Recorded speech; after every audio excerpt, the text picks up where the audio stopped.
Magandang gabi po mga ka-STL. Narito na po ang resulta ng STL Bataan para sa araw na to, 3rd draw, January 19, 2025.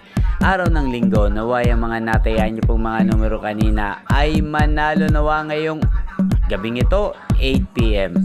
Kaya't kunin niyo na po ang inyong mga tickets. Narito na po ang resulta. Ang mga numerong nanalo sa STL Bataan ngayong gabing ito, January 19, 2025. 8 PM, 3rd draw result, 28 at 27 in exact order. Sa lahat po ng tumaya kanina sa STL Bataan para sa 3rd draw ng 28 at 27, congrats po sa inyo.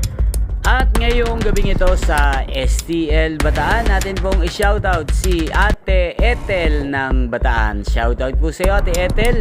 Naway ang mga tinayamong mga numero sa Bataan, sana ay manalo na po ngayong gabing ito.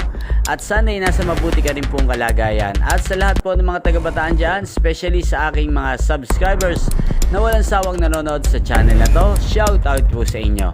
Inyo pong napanood ang resulta ng STL Bataan sa channel na to, Roderick Hernandez TV. Magkita-kita pong muli tayo bukas ng alas 11 ng umaga. Again, thank you for watching.